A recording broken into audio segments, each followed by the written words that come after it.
बहुत सारे आरोप लगा रहे हैं संदीप बहल जी ते रिश्वतखोरी दे। ये ਅਸੀਂ नहीं कह रहे, ये सब इंडस्ट्री कह रही है। सर ये बंदे ने इन्ना पैसा इकट्ठा कर लिया। सर मैं तो यह कहना कि गवर्नमेंट ने गलत किया है। ये कहता ना मेरा कि मैं चीफ मिनिस्टर का बंदा है। सर मेरे हिसाब ਨਾਲ तेन ठेका दे देना चाहिए सी। सर मैंने गल दसो लुधियाने कितनी देर तो बैठा, क्यों बैठा जी? ਇਹਦਾ मतलब ਇਹਦੇ ਇਲਾਵਾ ਕੋਈ ਕਾਬਲ ਬੰਦਾ ਕੋਈ ਨਹੀਂ ਇੱਥੇ ਬੈਠਾ ਲੁਧਿਆਣੇ। ਇਹ ਬਹੁਤ ਕਾਬਲ ਬੰਦਾ ਹੈ। ਤੁਸੀਂ ਸਰ ਸਰੇਆਮ ਆਰੋਪ ਲਗਾ ਰਹੇ ਹੋ ਕਿ ਇਹ ਬਹੁਤ ਸਾਰੇ ਪੈਸੇ ਮਤਲਬ ਰਿਸ਼ਵਤਖੋਰੀ ਇਦਾਂ ਦੀ ਚੀਜ਼ਾਂ ਦਾ ਇਲਜ਼ਾਮ ਲਗਾ ਰਹੇ ਹੋ। ਕਿੰਨਾ ਕੁ ਪੈਸਾ ਤੁਹਾਡੇ ਹਿਸਾਬ ਨਾਲ ਇਹਨਾਂ ਨੇ ਇਕੱਠਾ ਕਰ ਲਿਆ? ਇਹਦੀ ਪਟਿਆਲੇ ਬਦਲੀ ਕਰਨੀ ਨਹੀਂ ਚਾਹੀਦੀ ਸੀ। ਸਾਰੇ ਇਹਦੀ ਬਦਲੀ ਜਿਹੜੀ ਹੈ ਨਾ ਝਾਰਖੰਡ ਕਰਨੀ ਚਾਹੀਦੀ ਹੈ, ਬਿਹਾਰ 'ਚ ਕਰਨੀ ਚਾਹੀਦੀ ਹੈ। ਜਿੱਥੋਂ ਤੁਸੀਂ 100 ਰੁਪਇਆ ਮੰਗੋ ਅਗਲਾ ਜੁੱਤਾ ਕੱਢ ਲੈਂਦਾ। ਸੰਦੀਪ ਜੀ ਆ ਦੇਖੋ ਜਰਾ, ਆ ਕੀ ਚੀਜ਼ ਹੈ? ਆ ਇਹਦਾ ਲਗਜ਼ਰੀ ਹੋਟਲ ਹੈ। ਸਾਰੇ ਕਿੱਥੋਂ ਆਇਆ ਹੈ? ਇਹ ਸਰ ਸਾਡੇ ਇੰਡਸਟਰੀਜ਼ ਦੇ ਖੂਨ ਨਿਚੋੜ ਕੇ ਇੱਥੇ ਕੱਲੀ ਕੱਲੀ ਇੱਟ ਲਗਾਈ ਗਈ ਹੈ। जन हितैषी देख रहे दर्शकों का स्वागत है जन जन की बात जन हितैषी के साथ। दोस्तों मैं संदीप शर्मा एक बार फिर रूबरू हो रहे हैं तो फिर मुद्दा हैगा पंजाब पोल्यूशन कंट्रोल बोर्ड के एक सीनियर अधिकारी, जी हाँ सीनियर अधिकारी संदीप बहल के खिलाफ जी एक इंडस्ट्री ट्रेड वालों जी एक लड़ाई जारी की हुई है। असी उस लड़ाई नूं जनता तक पहुँचाने की कोशिश कर रहे हैं। साडा प्रयास है असी इंडस्ट्री ट्रेड की आवाज़ बन के जन जन तक पहुँचाने की कोशिश कर रहे हैं। बहुत सारे आरोप लग रहे हैं संदीप जिहड़ा बहल है उन्हां ते आरोप लग रहे हैं क्योंकि वो सीनियर इन्वायरमेंट ऑफिसर हैगे आ Punjab pollution control board Ludhiana दे विच। उन्हां दा ट्रांसफर ही होया है, पर बहुत सारे आरोप उन्होंने ट्रांसफर के नाल ही बहुत सारे आरोप शुरू हो गए हैं, बहुत सारे खुलासे शुरू हो गए हैं। असी पहला तुहानू जिहड़े CICU के प्रधान उपकार सिंह ऊजा जी का दिखाया, उस तो बाद असी तुहानू TR मिश्रा जी का फोकल पॉइंट एसोसीएशन का दिखाया, तो हुण फरनस अलायंस एसोसीएशन के प्रधान जिहड़े हैगे महेश गुप्ता जी ये भी आए हैं। बहुत सारे आरोप लग रहे हैं संदीप बहल जी ते रिश्वतखोरी दे। ये असी नहीं कह रहे, ये सब इंडस्ट्री कह रही है। असी जस्ट उसनू जनता तक पहुँचाने की कोशिश कर रहे हैं। एक बार फिर जानते हैं, कोशिश करते हैं महेश गुप्ता जी तो कि हुण की मामला है, ये की कहना चाहते हैं। नमस्कार सर। सर नमस्ते जी। सर की मामला हैगा संदीप बहल जी दी ट्रांसफर नू लैके बहुत सारे आरोप लग रहे हैं, तुसी की कहना चाहोगे? संदीप जी पहला तो थोड़ा बहुत बहुत शुक्रिया। कम से कम इंडस्ट्री बारे तुसी इन्ना कुछ सोच रहे हो, साढ़े विच आ रहे हो, सरकार को असी जागृत कर रहे हैं इस चीज़ ਲਈ। थोड़ा बहुत बहुत शुक्रिया। ਹੁਣ ਤੁਸੀਂ ਪੁੱਛੋ ਮੈਨੂੰ ਕੀ ਪੁੱਛਣਾ ਚਾਹੁੰਦੇ ਹੋ ਤਾਂ ਕਿ ਮੈਂ ਤੁਹਾਨੂੰ ਡਿਟੇਲ 'ਚ ਇਹਦਾ ਜਵਾਬ ਨਹੀਂ ਸਰ, ਤੁਸੀਂ ਸਾਨੂੰ ਬੁਲਾਇਆ ਕਿ ਸੰਦੀਪ ਬਹਿਲ ਜੀ ਦਾ ਜਿਹੜਾ ਇੱਕ ਐਪੀਸੋਡ ਤੁਸੀਂ ਦੇਖਿਆ ਹੋਣਾ, ਬਾਕੀਆਂ ਦਾ ਜਿਹੜੀ ਵੀਡੀਓ ਚੱਲੀ ਹੈ, ਸੋ ਤੁਹਾਡਾ ਫੋਨ ਆਇਆ ਸੀ, ਅਸੀਂ ਤਾਂ ਉਸ ਲਈ ਆਏ ਕਿ ਤੁਸੀਂ ਕੀ ਕਹਿਣਾ ਚਾਹੋਗੇ? ਸਰ ਮੈਂ ਇੱਕ ਛੋਟੀ ਜਿਹੀ ਗੱਲ ਕਹਿਣਾ ਚਾਹੁੰਦਾ ਹੈ। ਜਿਹੜਾ ਬੰਦਾ 70-80 ਹਜ਼ਾਰ ਰੁਪਏ ਮਹੀਨੇ ਦਾ ਇੱਕ ਸੈਲਰੀ ਲੈ ਰਿਹਾ ਬੰਦਾ, ਅੱਜ ਮੈਨੂੰ ਹੈਰਾਨੀ ਹੋ ਰਹੀ ਹੈ 89K ਇਹਦੀ ਸਰਾਭਾ ਨਗਰ 'ਚ, ਜਿਹੜਾ ਕਿ ਲੁਧਿਆਣਾ ਦਾ ਮਤਲਬ ਪੋਸ਼ ਇਲਾਕਾ ਹੈ, ਇੱਥੇ ਕੋਠੀ ਦੇ ਵਿੱਚ ਰਹਿ ਰਹੇ ਹੈ। ਕਦੇ ਸੰਦੀਪ ਜੀ ਤੁਸੀਂ ਜਾ ਕੇ ਆਓ, ਉੱਥੇ ਕਿਹੜੀਆਂ ਕਿਹੜੀਆਂ ਸੁਵਿਧਾ ਉੱਥੇ ਹੈ। ਅੱਜ ਇਕੱਠੇ ਅੱਛੇ ਇੰਡਸਟਰੀਜ਼ ਦੇ ਘਰ ਵੀ ਇਹ ਸੁਵਿਧਾ ਨਹੀਂ ਹੈ ਜੋ ਇਹਨਾਂ ਦੇ ਘਰ 'ਚ ਹੈ। ਇਹ ਸੁਵਿਧਾ ਕਿੱਥੋਂ ਆਈਆਂ ਸਰ? ਇਹ ਸਰ ਸੁਵਿਧਾ ਉੱਥੋਂ ਆਈਆਂ ਸਾਡੇ ਇੰਡਸਟਰੀਜ਼ ਦਾ ਖੂਨ ਨਿਚੋੜ ਕੇ ਉੱਥੇ ਇੱਕ ਇੱਟ ਲਗਾਈ ਗਈ ਹੈ। ਇਸ ਕਰਕੇ ਅੱਜ ਇਹ ਸਾਰੀਆਂ ਇਸ ਲਗਜ਼ਰੀ ਦਾ ਇਸਤੇਮਾਲ ਕੀਤਾ ਜਾ ਰਿਹਾ ਹੈ। ਜ਼ਿਆਦਾਤਰ ਕਿਹਾ ਜਾਂਦਾ ਕਿ ਜਿਹੜਾ ਪੋਲੂਸ਼ਨ ਇੰਡਸਟਰੀ ਹੈ ਉਹਦਾ ਤਾਂ ਜ਼ਿਆਦਾਤਰ ਜਿਹੜਾ ਸੰਪਰਕ ਹੈਗਾ ਉਹ ਡਾਈਂਗ ਇੰਡਸਟਰੀ ਨਾਲ ਰਹਿੰਦਾ। ਅਸੀਂ ਦੇਖਿਆ ਉਹਨਾਂ ਨਾਲ ਉਹਨਾਂ ਦਾ ਵਾਦ ਵਿਵਾਦ ਰਹਿੰਦਾ ਹੈ, ਪਰ ਤੁਹਾਡੀ ਫਰਨੈਸ ਇੰਡਸਟਰੀ 'ਚ ਤੁਹਾਨੂੰ ਕੀ ਲੋੜ ਪੈ ਜਾਂਦੀ? ਨਹੀਂ ਸਰ, ਇਹ ਤਾਂ ਮਲਾਈ ਡਿਪਾਰਟਮੈਂਟ ਹੈ ਸਰ। ਅੱਛਾ ਜੀ, ਇਹ ਮਲਾਈ ਡਿਪਾਰਟਮੈਂਟ ਹੈ। ਉਹ ਕਿੱਦਾਂ ਜੀ? ਸਰ ਤੁਸੀਂ ਦੱਸੋ, ਅੱਜ ਅਸੀਂ ਇੰਨੀ ਦੇਰ ਦੇ ਮਗਰ ਪਏ ਹੋਏ ਹਾਂ। ਇੱਕ ਪੋਲੂਸ਼ਨ ਵਾਲਾ ਆਉਂਦਾ ਹੈ, ਉਹ ਸਿਰਫ ਮੂੰਹ ਉਹਦਾ ਖੁੱਲ੍ਹਾ ਹੈ ਸਰ, 1-2 ਲੱਖ ਤੋਂ ਸ਼ੁਰੂ ਹੁੰਦਾ ਹੈ। ਅੱਛਾ ਜੀ। ਲੋਕਾਂ ਨੂੰ ਬਲੈਕਮੇਲਿੰਗ ਕੀਤੀ ਜਾਂਦੀ ਹੈ, तेरी इंडस्ट्री खत्म हो जाएगी, तेरा मैं आ कर दूंगा, तेरा मैं वो कर दूंगा। सर अज गौरमेंट साडी की कर रही है? अज इस बंदे नूं इत्थों लुधियाने चुकिया पटियाले भेजता, और वो पता की कह के गया सानू हर एक इंडस्ट्रीज नूं। मैं 1 महीने बाद फिर दोबारा आ रहे हैं, थोड़ी ऐसी लंका लिशकाऊंगा कि याद करोगे कि कोई संदीप बहल सीगा। नहीं सर, एक गल दसो, ਇਹਦਾ मतलब किते ना किते साढ़े च कुछ कमियां होनियां, कोई साढ़े नॉर्म्स पूरे नहीं होने ਤਾਂ ਹੀ अगला पैसे मंगदा है, इदा कितना पैसे मंग लूगा? सर मैनू एक गल दसो, एक पुलिस वाला रस्ते 'ਚ खड़ा है, उन्हें अगर स्कूटर का कार का चलान करना है तो सर तुसी जो मर्जी कर लो, चलान 'ਚ कोई ना कोई चीज़ तो फसी जानी है। अज इंडस्ट्रीस्ट की चीज़ है, उन्हें अपने पोल्यूशन के सारे डिपार्टमेंट ਨੂੰ ਸਭ ਕੁਝ ਕਵਰ ਕੀਤਾ ਹੋਇਆ ਹੈ ਔਰ ਉਹਦੇ ਮੁਤਾਬਕ ਇੰਸਟਰੂਮੈਂਟ ਲਗਾਏ ਗਏ ਨੇ।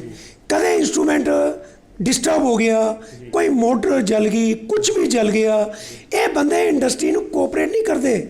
ਇਹ ਇੱਕੋ ਹੀ ਗੱਲ ਕਹਿੰਦੇ ਆ ਕਿ ਸਾਡੇ ਹੱਥ 'ਚ ਇੰਡਸਟਰੀਸਟ ਆ ਗਿਆ, ਹੁਣ ਇਹ ਦੇਖੋ ਪੈਸੇ ਕਿੱਥੋਂ ਠੱਗਣੇ ਆ, ਕਿਵੇਂ ਪੈਸੇ ਲੈਣੇ ਆ ਇਹਦੇ ਕੋਲੋਂ। ਉਹ ਇੰਡਸਟਰੀਸਟ ਵਿਚਾਰਾ ਚਾਰ ਗੱਲਾਂ ਕਰਕੇ ਰੋ ਪਿੱਟਿਆ ਤਾਂ ਪਹਿਲਾਂ ਹੀ ਹੈ ਜੀ। ਅੱਜ 2 ਸਾਲ ਦੀ ਇੰਡਸਟਰੀ ਖਤਮ ਹੋਈ ਹੈ, ਉਹ ਵਿਚਾਰਾ ਕਿੱਥੇ ਕਿੱਥੇ ਜਾ ਕੇ ਮਰੇ। ਉਹ ਕਹਿੰਦਾ ਜੋ ਇਹ ਕਹਿੰਦਾ ਯਾਰ ਇਹਨੂੰ ਤੋੜ ਮੋੜ ਕੇ ਜੋ ਘੱਟ ਵੱਧ ਹੁੰਦਾ ਕਰਕੇ ਦੇ, ਕੰਮ ਖਤਮ ਕਰੀਏ। ਉਹ ਵਿਚਾਰਾ ਮਜਬੂਰ ਹੈ। ਸਰ ਫਾਈਨਲੀ ਹੁਣ ਤਾਂ ਉਹ ਟ੍ਰਾਂਸਫਰ ਹੋ ਗਏ ਆ, ਫਿਰ ਤੁਹਾਨੂੰ ਕੀ ਦਿੱਕਤ ਹੈਗੀ ਇਸ ਟਾਈਮ? ਹੁਣ ਤੁਹਾਨੂੰ ਕਾਹਦੀ ਇੱਕ ਪ੍ਰੋਬਲਮ ਆ ਰਹੀ ਹੈ? ਸਰ ਸਾਨੂੰ ਇੱਕ ਗੱਲ ਦੱਸੀ ਜਾਵੇ, ਸਾਡੇ ਇੰਡਸਟਰੀ ਦੇ ਵਿੱਚ ਅੱਜ ਅਸੀਂ ESI PF ਨੂੰ ਅਗਰ 100 ਰੁਪਇਆ ਵੀ ਘੱਟ ਭੇਜਦੀ ਹੈ, ਉਹਦਾ ਜੁਰਮਾਨਾ ਵੀ ਲੈਂਦੇ ਹੈ, ਸਾਡੇ ਚਲਾਨ ਵੀ ਕੱਟਦੇ ਹੈ ਔਰ ਸਾਨੂੰ ਉਹਦੀ ਸਜ਼ਾ ਵੀ ਦਿੰਦੇ ਹੈ। ਅਸੀਂ ਦੁਬਾਰਾ ਫਿਰ ਆਪਣੇ ਬੰਦੇ ਨੂੰ ਕਹਿ ਕੇ ਸਾਰਾ ਕੁਝ ਉਹਨੂੰ ਓਕੇ ਕਰਾਉਂਦੇ ਹਾਂ ਕੈਲਕੂਲੇਸ਼ਨ। ਸਰ ਇਹ ਬੰਦੇ ਨੇ ਇੰਨਾ ਪੈਸਾ ਇਕੱਠਾ ਕਰ ਲਿਆ। ਅੱਛਾ ਸਰ ਮੈਂ ਤਾਂ ਇਹ ਕਹਿੰਦਾ ਕਿ ਇਹਨੂੰ ਗਵਰਨਮੈਂਟ ਨੇ ਗਲਤ ਕੀਤਾ ਹੈ। ਇਹ ਕਹਿੰਦਾ ਨਾ ਮੇਰਾ ਕਿ ਮੈਂ ਚੀਫ ਮਿਨਿਸਟਰ ਦਾ ਬੰਦਾ ਹੈ। ਸਰ ਮੇਰੇ ਹਿਸਾਬ ਨਾਲ ਤੈਨੂੰ ਠੇਕਾ ਦੇ ਦੇਣਾ ਚਾਹੀਦਾ ਸੀ ਤਾਂ ਕਿ ਖੁੱਲੇ ਪੈਸੇ ਬਟੋਰੇ। ਨਹੀਂ ਇਹ ਕੀ ਕਹਿੰਦੇ ਕਿ ਚੀਫ ਮਿਨਿਸਟਰ ਦੇ? ਸਰ ਇਹ ਸਾਰੇ ਕਿੰਨੀ ਦੇਰ ਤੋਂ ਇੱਥੇ ਲੁਧਿਆਣੇ ਬੈਠਾ ਹੈ। ਸਰ ਮੈਨੂੰ ਇੱਕ ਗੱਲ ਦੱਸੋ, ਲੁਧਿਆਣੇ ਕਿੰਨੀ ਦੇਰ ਤੋਂ ਬੈਠਾ, ਕਿਉਂ ਬੈਠਾ ਜੀ ਇਹ? ਅੱਛਾ ਜੀ। ਇਹਦਾ ਮਤਲਬ ਇਹਦੇ ਇਲਾਵਾ ਕੋਈ ਕਾਬਲ ਬੰਦਾ ਕੋਈ ਨਹੀਂ ਇੱਥੇ ਬੈਠਾ ਲੁਧਿਆਣੇ। ਓਕੇ ਇਹ ਬਹੁਤ ਕਾਬਲ ਬੰਦਾ ਹੈ। ਇੰਨਾ ਪੈਸਾ ਸਾਰੇ ਨੂੰ ਠੇਕਾ ਦੇ ਦੇਣਾ ਚਾਹੀਦਾ ਸਾਰੀ ਇੰਡਸਟਰੀ ਨੂੰ। ਕਾਕਾ ਤੂੰ ਓਪਨ ਜਾ, ਜਿਹੜੀ ਮਰਜ਼ੀ ਇੰਡਸਟਰੀ ਕੋਲ ਜਿੰਨੇ ਪੈਸੇ ਇਕੱਠੇ ਕਰ ਸਕਦਾ ਇਕੱਠੇ ਕਰ। ਤੁਸੀਂ ਸਰ ਸਰੇਆਮ ਆਰੋਪ ਲਗਾ ਰਹੇ ਹੋ ਕਿ ਇਹ ਬਹੁਤ ਸਾਰੇ ਪੈਸੇ ਮਤਲਬ ਰਿਸ਼ਵਤਖੋਰੀ ਇੱਦਾਂ ਦੀ ਚੀਜ਼ਾਂ ਦਾ ਇਲਜ਼ਾਮ ਲਗਾ ਰਹੇ ਹੋ। ਕਿੰਨਾ ਕੁ ਪੈਸਾ ਤੁਹਾਡੇ ਹਿਸਾਬ ਨਾਲ ਇਹਨਾਂ ਨੇ ਇਕੱਠਾ ਕਰ ਲਿਆ? ਸਰ ਜਿਹੜਾ ਬੰਦਾ 89 ਕੇ ਸਰਾਭਾ ਨਗਰ 'ਚ heart of the Ludhiana city ਦੇ ਅੰਦਰ ਰਹਿ ਰਿਹਾ ਲਗਜ਼ਰੀ ਆਈਟਮਾਂ ਦੇ ਵਿੱਚ, ਸਾਰੇ ਤੋਂ ਅੰਦਾਜ਼ਾ ਲਾਓ। ਮੈਂ ਤਾਂ ਇਹ ਚਾਹੁੰਦਾ ਇਹਦੀ ਪਟਿਆਲੇ ਬਦਲੀ ਕਰਨੀ ਨਹੀਂ ਚਾਹੀਦੀ ਸੀ। ਸਾਰੇ ਇਹਦੀ ਬਦਲੀ ਜਿਹੜੀ ਹੈ ਨਾ ਝਾਰਖੰਡ ਕਰਨੀ ਚਾਹੀਦੀ ਹੈ, ਬਿਹਾਰ 'ਚ ਕਰਨੀ ਚਾਹੀਦੀ ਹੈ। ਜਿੱਥੋਂ ਤੁਸੀਂ 100 ਰੁਪਇਆ ਮੰਗੋ ਅਗਲਾ ਜੁੱਤਾ ਕੱਢ ਲੈਂਦਾ। ਸਰ ਸਾਡੇ ਪੰਜਾਬੀ ਇੱਥੇ ਮਹਾਜਨ ਆਦਮੀ, ਇੰਡਸਟਰੀਸਟ ਆਦਮੀ ਵਿਚਾਰੇ ਤੜਫੇ ਹੋਏ 2-2 ਸਾਲ ਦੇ ਬੈਠੇ ਹੈ, 20-50 ਕਰੋੜ ਰੁਪਏ ਲਾ ਕੇ ਦੁਖੀ ਹੈ ਵਿਚਾਰੇ। ਕੀ ਕਰਨ? ਸਾਰੇ ਦੇ ਉੱਪਰ CBI ਇਨਕੁਆਇਰੀ ਬਿਠਾਓ, ਇਹਦੇ ਘਰ ਦੀ ਪੂਰੀ ਰੇਕੀ ਕਰਾਓ, ਤੁਹਾਨੂੰ ਪਤਾ ਲੱਗੇ। ਸੰਦੀਪ ਜੀ ਤੁਸੀਂ ਇਹਦੇ ਘਰ ਦੀ ਵੀਡੀਓ ਦੇਖੀ ਹੈ? ਜਰਾ ਦੇਖੋ, ਜਰਾ ਹੋਸ਼ ਉੱਡ ਜਾਣਗੇ ਤੁਹਾਡੇ। ਮੈਨੂੰ ਦੱਸੋ ਲੁਧਿਆਣੇ 'ਚ ਕਿਹੜਾ ਇੰਡਸਟਰੀਸਟ ਐਸਾ ਬੈਠਾ ਹੈ ਜਿਹਦੇ ਘਰ ਦੀ ਇਹ ਜਿਹੀ ਲਗਜ਼ਰੀ ਆਈਟਮਾਂ ਬਣੀਆਂ ਹੋਈਆਂ? ਸਰ ਪਟਿਆਲੇ ਬਦਲੀ ਕਰਤੀ। ਇਹ ਤਾਂ ਸਾਨੂੰ ਲੋਕਾਂ ਨੂੰ ਇੱਕ ਲੋਲੀਪੌਪ ਦਿੱਤਾ ਇੰਡਸਟਰੀਸਟ ਨੂੰ। ਸਰ ਇੱਥੋਂ ਸਾਫ਼ ਜ਼ਾਹਿਰ ਹੁੰਦਾ ਹੈ ਹਾਇਰ ਅਥਾਰਟੀ ਇਹਦੇ ਨਾਲ ਹੈ। ਔਰ ਤੁਸੀਂ ਦੇਖ ਲਿਓ ਮਹੀਨੇ 2 ਮਹੀਨੇ 'ਚ ਲੁਧਿਆਣੇ ਫਿਰ ਆਇਆ, ਸਾਡੇ ਆ ਕੇ ਖੂਨ ਨਿਚੋੜੂਗਾ ਫਿਰ ਦੁਬਾਰਾ, ਸਾਡੇ ਖੂਨ ਫਿਰ ਨਿਚੋੜੂਗਾ। ਆ ਤੁਸੀਂ ਦੱਸੋ ਨਾ ਸੰਦੀਪ ਜੀ, ਆ ਦੇਖੋ ਜਰਾ, ਆ ਕੀ ਚੀਜ਼ ਹੈ? ਆ ਇਹਦਾ ਲਗਜ਼ਰੀ ਹੋਟਲ ਹੈ।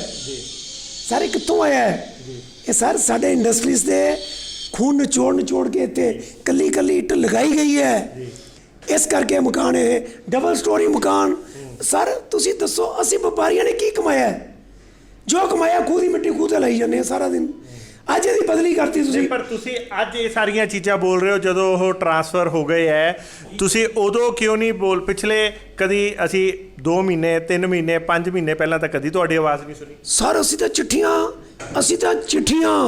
ਲਿਖ ਥੱਕ ਗਏ ਹੈ ਔਰ ਅਸੀਂ ਹੈਰਾਨ ਹੈ ਇੰਨੀ ਦੇਰ ਦੇ ਬੰਦੇ ਦੀ ਇੰਨੀਆਂ ਚਿੱਠੀਆਂ ਲਿਖ ਕੇ ਸਾਡੀ ਸੁਣਵਾਈ ਅੱਜ ਹੋਈ ਹੈ। ਇਹ ਤਾਂ ਉਹੀ ਕੰਮ ਹੋ ਗਿਆ ਸਰ ਕਿ ਇੱਕ ਬੰਦੇ ਦੀ ਇਹ ਵੀਡੀਓ ਆਈ, ਸਾਡੇ ਕੋਲ ਵੀਡੀਓ ਕੀ ਆਈ? ਸਾਡੇ ਕੋਲ ਵੀਡੀਓ ਆਈ ਕਿ ਯਾਰ ਅਰਦਾਸਾਂ 'ਚ ਬੜਾ ਦਮ ਹੈ। ਮੈਂ ਬਚਪਨ 'ਚ ਜਦ 8ਵੀਂ 9ਵੀਂ 'ਚ ਪੜ੍ਹਦਾ ਸੀ ਉਸ ਵੇਲੇ ਅਰਦਾਸਾਂ ਕਰਦਾ ਸੀ ਔਰ ਬਾਬਾ ਜੀ ਨੇ ਅੱਜ ਅਰਦਾਸ ਸੁਣੀ ਹੈ। ਘਰ ਦੇ ਮਤਲਬ ਰੱਬ ਦੇ ਘਰ ਅੰਧੇਰ ਨਹੀਂ ਕਿਸੇ ਚੀਜ਼ ਦਾ, ਦੇਰ ਹੈ। ਅੱਜ ਉਹ ਅਰਦਾਸਾਂ ਪੂਰੀਆਂ ਹੋਈਆਂ। ਅਰਦਾਸਾਂ ਕੀ ਪੂਰੀਆਂ ਹੋਈਆਂ ਕਿ ਅੱਜ ਸਕੂਲ ਕਾਲਜ ਬੰਦ ਹੋ ਗਏ, ਪੇਪਰ ਕੈਂਸਲ ਹੋ ਗਏ। ਸਰ ਅਸੀਂ ਚਿੱਠੀਆਂ ਲਿਖ ਥੱਕ ਗਏ ਹੈ। ਅੱਜ ਸੰਦੀਪ ਬੈਲ ਜੀ ਵੀ ਕੰਪਲੇਂਟ ਕੀਤੀ ਹੈ ਤੁਹਾਡੀ ਐਸੋਸੀਏਸ਼ਨ? ਸਰ ਬਹੁਤ ਕੰਪਲੇਂਟਾਂ ਕਰ ਚੁੱਕੇ ਹੈ। ਅੱਜ ਸੁਣਵਾਈ ਨਹੀਂ ਹੋਈ? ਸਰ ਕਾਹਦੀ ਸੁਣਵਾਈ? ਕੋਈ ਸੁਣਵਾਈ ਨਹੀਂ। ਪਰ ਅੱਜ ਤਾਂ ਤੁਹਾਡੀ ਸਰ ਅੱਜ ਵੀ ਕਾਹਦੀ ਸੁਣਵਾਈ? ਅੱਜ ਇਹਨਾਂ ਚੁੱਕੇ ਪਟਿਆਲੇ ਭੇਜਦਾ। ਕਿੰਨੀ ਦੇਰ ਤੋਂ ਤੁਸੀਂ ਲਗਾਤਾਰ ਇਹਨਾਂ ਦੀ ਕੰਪਲੇਂਟਾਂ? ਸਰ ਅੱਜ ਪਟਿਆਲੇ ਤੋਂ ਇਹਨਾਂ ਨੂੰ ਤਨਖਾਹ ਵੀ ਮਿਲ ਜਾਣੀ ਹੈ ਔਰ ਇੱਕ ਅੱਧਾ ਬੰਗਲਾ ਜਿਹੜਾ ਸਰਾਭਾ ਨਗਰ ਬਣਾਇਆ ਹੈ ਉਹਦੇ ਨਾਲ 4 ਗੁਣਾ ਵੱਡਾ ਬੰਗਲਾ ਅੱਜ ਪਟਿਆਲੇ ਵੀ ਬਣਾ ਲੈਣਗੇ। ਇਹ ਤਾਂ ਮਲਾਈ ਦਾ ਰੋਦ ਹੈ ਜੀ। ਇਹ ਜੋ ਮਰਜ਼ੀ ਲੁੱਟੀ ਜਾਣ। ਇਹਦੇ ਸਰ CBI ਇਨਕੁਆਇਰੀ ਬੈਠਣੀ ਚਾਹੀਦੀ ਹੈ ਤਾਂ ਕਿ ਬਾਕੀ ਦੇ ਇੰਡਸਟਰੀਸਟਾਂ ਨੂੰ ਥੋੜੀ ਜਿਹੀ ਸ਼ਾਂਤੀ ਆਵੇ, ਉਹਨਾਂ ਨੂੰ ਪਤਾ ਲੱਗੇ ਕਿ ਅਗਰ ਅੱਜ ਇੱਕ ਅਫਸਰ ਨੇ ਗਲਤ ਕੰਮ ਕੀਤਾ ਹੈ ਤੇ ਸਿਰਫ ਦੇਰ ਸੀ। ਕੋਈ ਐਗਜ਼ਾਮਪਲ ਕ੍ਰੀਏਟ ਕਰਨੀ ਚਾਹੀਦੀ ਹੈ। ਬਿਲਕੁਲ ਸਾਰੇ ਪਟਿਆਲੇ ਕਿਸੇ ਕੀਮਤ ਤੇ ਹੋਣਾ ਨਹੀਂ ਚਾਹੀਦਾ। ਇਹ ਨੌਕਰੀ ਤੋਂ ਬਾਹਰ ਹੋਣਾ ਚਾਹੀਦਾ, ਇਮੀਡੀਏਟਲੀ ਬਾਹਰ ਹੋਣਾ ਚਾਹੀਦਾ ਤਾਂ ਕਿ ਇਹਦੇ ਪਰਿਵਾਰ 'ਚ ਇਹਦੇ ਟੈਸਟ ਇਹ ਜਿਹਾ ਕੀ ਐਪੀਸੋਡ ਹੋਇਆ ਜਿਹੜਾ ਇਹਨਾਂ ਨੂੰ ਤੁਸੀਂ ਜਿਹੜਾ ਟ੍ਰਾਂਸਫਰ ਹੋ ਪਾਈ ਇਹਨਾਂ ਦੀ? ਸਰ ਲੋਹਾ ਜਿਹੜਾ ਲੋਹਾਰ ਹੈ ਇਹਦੀ ਕੋਈ ਤਾਂ ਕਦੇ ਸੱਟ ਬਾਰੀ ਆਊਗੀ ਨਾ ਸਰ, ਉਹ ਬਾਰੀ ਆ ਗਈ। ਓਕੇ, ਅੱਜ ਇਹ ਲੋਕਾਂ ਕੋਲ ਇਹ ਜਿਹਾ ਕੰਮ ਆ ਗਿਆ ਕਿ ਇਹ ਉਹ ਤੋਂ ਬਾਹਰ ਨਹੀਂ ਕੱਢ ਸਕੇ। ਤੁਸੀਂ ਦੇਖੋ ਸਾਡੀ ਗਵਰਨਮੈਂਟ ਫਿਰ ਵੀ ਕੀ ਕਰ ਰਹੀ ਹੈ, ਉਹ ਇਹਨੂੰ ਬਾਹਰ ਕੱਢਣ ਦੀ ਬਜਾਏ ਇਹਦੀ ਹੈਲਪ ਕਰ ਰਹੀ ਹੈ ਤਾਂ ਕਿ ਜਿਹੜਾ ਤੂੰ ਖੂਨ ਨਿਚੋੜ ਕੇ ਇੰਨਾ ਵੱਡਾ ਉੱਚਾ ਬਣਿਆ, ਅੱਜ ਤੈਨੂੰ ਮਹੀਨੇ 2 ਮਹੀਨੇ ਬਨਵਾਸ ਤੇ ਭੇਜ ਦਿੰਦੇ ਆ, ਦੁਬਾਰਾ ਫੇਰ ਕਿਤੇ ਨਾ ਕਿਤੇ ਲਿਆਵਾਂਗੇ। ਤੁਹਾਡੇ ਹਿਸਾਬ ਨਾਲ ਹੁਣ ਤੱਕ ਕਿੰਨਾ ਕੁ ਪੈਸਾ ਇਹਨਾਂ ਨੇ ਰਿਸ਼ਵਤ ਦਾ ਇਕੱਠਾ ਕਰ ਲਿਆ ਹੋਣਾ? ਸਰ ਇਨ ਕਰੋੜਸ ਜੀ। ਸਰ ਮੈਨੂੰ ਇੱਕ ਗੱਲ ਦੱਸੋ ਨਾ, ਕਿਹਦੇ ਘਰ ਇਹ ਜੀ ਲਗਜ਼ਰੀ ਹੈ ਜੋ ਇਹਦੀ ਕੋਠੀ 'ਚ ਲਗਜ਼ਰੀ ਹੈ?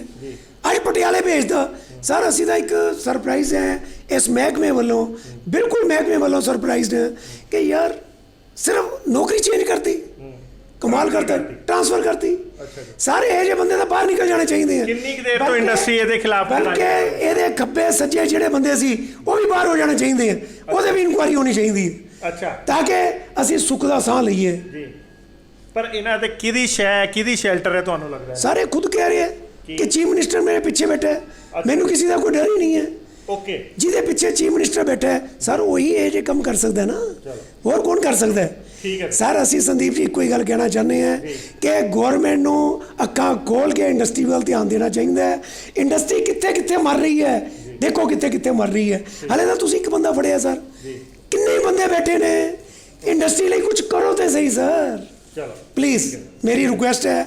ਸੰਦੀਪ ਜੀ ਤੁਸੀਂ ਇੰਡਸਟਰੀ ਲਈ ਬਹੁਤ ਸਾਥ ਦਿੱਤਾ ਹੈ, ਅਸੀਂ ਇਹ ਚਾਹੁੰਦੇ ਹਾਂ ਅਸੀਂ ਤੁਹਾਡੇ ਮਾਰਫਤ ਅੱਗੇ ਵੀ ਇਹ ਜਿਹੇ ਕੰਮ ਕਰੀਏ ਤੇ ਇਹਦੇ ਰਿਜ਼ਲਟ ਆਉਣੇ ਚਾਹੀਦੇ ਹੈ। ਥੈਂਕ ਯੂ ਸਰ, ਸ਼ੁਕਰੀਆ ਜੀ, ਸ਼ੁਕਰੀਆ ਜੀ। ਤੇ ਦੋਸਤੋ ਇਹ ਸੀਗੇ Mahesh Gupta ji, furnace alliance association ਦੇ ਜਿਹੜੇ ਪ੍ਰੈਜ਼ੀਡੈਂਟ ਹੈ। ਤੁਸੀਂ ਖੁਦ ਸੁਣਿਆ ਕਿ ਇਹਨਾਂ ਨੇ ਕਿੰਨੇ ਗੰਭੀਰ ਆਰੋਪ ਲਗਾਏ, ਇਹਨਾਂ ਨੇ ਕਿੰਨੇ ਪ੍ਰਤਾੜਿਤ ਹੈਗੇ ਹੈ। ਇਹ ਇਹਨਾਂ ਦੀ ਆਵਾਜ਼ ਤੋਂ ਪਤਾ ਲੱਗਦਾ ਹੈ ਔਰ ਇਹਨਾਂ ਨੂੰ ਕਿੰਨਾ ਖੌਫ ਹੈ। ਹਜੇ ਵੀ ਇਹ ਓਪਨ ਚੈਲੰਜ ਕਰ ਰਿਹਾ ਕਿ ਇਹਨਾਂ ਨੂੰ ਧਮਕੀਆਂ ਦਿੱਤੀਆਂ ਗਈਆਂ, ਚੈਲੰਜ ਕੀਤਾ ਗਿਆ ਕਿ ਅਫਸਰ ਵੱਲੋਂ, ਸੰਦੀਪ ਬਹਿਲ ਵੱਲੋਂ, ਇਹ ਅਸੀਂ ਨਹੀਂ ਕਹਿ ਰਹੇ, ਤੁਹਾਡੇ ਸਾਹਮਣੇ ਮਹੇਸ਼ ਗੁਪਤਾ ਜੀ ਨੇ ਓਪਨ ਕਿਹਾ ਕਿ ਇਹ ਸਰੇਆਮ ਜਿਹੜੇ ਸੰਦੀਪ ਬਹਿਲ ਜੀ ਹੈ ਸਰੇਆਮ ਕਹਿੰਦੇ ਆ, ਓਪਨ ਚੈਲੰਜ ਕਰਦੇ ਆ ਕਿ ਮੇਰੇ ਤੇ ਸੀਐਮ ਕੈਪਟਨ ਅਮਰਿੰਦਰ ਸਿੰਘ ਜੀ ਦਾ ਹੱਥ ਹੈ, ਜਾਂ ਇਹ ਸਰੇਆਮ ਕਹਿੰਦੇ ਆ ਕਿ ਇਹ 1 ਮਹੀਨੇ ਦੇ ਵਿੱਚ ਆਪਣੀ ਟ੍ਰਾਂਸਫਰ ਵਾਪਸ ਕਰਵਾਉਣਗੇ ਔਰ ਤੁਹਾਡੇ ਨਾਲ ਮਤਲਬ ਫਿਰ ਮੱਥਾ ਲੈਣਗੇ ਇੰਡਸਟਰੀ ਨਾਲ, ਟ੍ਰੇਡ ਨਾਲ, ਫਿਰ ਇੱਕ ਵਾਰੀ ਉਹਨਾਂ ਨੂੰ ਦੇਖ ਲਾਂਗੇ। ਮਤਲਬ ਇਹੋ ਜਿਹੀ ਸ਼ਬਦਾਵਲੀ ਇੱਕ ਸੀਨੀਅਰ ਅਫਸਰ ਵੱਲੋਂ, ਇੱਕ ਇਨਵਾਇਰਮੈਂਟ ਇੰਜੀਨੀਅਰ ਵੱਲੋਂ। ਇਨਵਾਇਰਮੈਂਟ ਇੰਜੀਨੀਅਰ ਜਿਹੜਾ ਹੁੰਦਾ ਉਹ ਪਹਿਲਾਂ ਹੀ ਤੁਹਾਨੂੰ ਪਤਾ ਹੈ ਕਿ ਇਨਵਾਇਰਮੈਂਟ ਕਿਹਾ ਤਾਂ ਜਾਂਦਾ ਕਿ ਆਪਾਂ ਸਵੱਛਤਾ ਲਈ ਉਹਦਾ ਕੰਮ ਹੁੰਦਾ ਇੰਜੀਨੀਅਰ ਦਾ, ਪਰ ਇਹ ਕਾਹਦੀ ਸਵੱਛਤਾ ਹੋ ਰਹੀ ਹੈ? ਪੈਸੇ ਦੀ ਸਵੱਛਤਾ ਹੋ ਰਹੀ ਹੈ, ਕਿੱਦਾਂ ਦੀ ਸਵੱਛਤਾ ਹੋ ਰਹੀ ਹੈ? ਸਮਾਜ ਦੀ ਸਵੱਛਤਾ ਵਾਲਾ ਅੱਜ ਇਹੋ ਜਿਹੇ ਕੰਮ ਕਰ ਰਿਹਾ ਹੋਵੇ ਇੱਕ ਸੀਨੀਅਰ ਅਧਿਕਾਰੀ, ਤਾਂ ਉਹ ਬਹੁਤ ਹੀ ਜਿਹੜਾ ਹੈਗਾ ਨਿੰਦਨੀय ਹੈ, ਸ਼ਰਮਨਾਕ ਹੈ।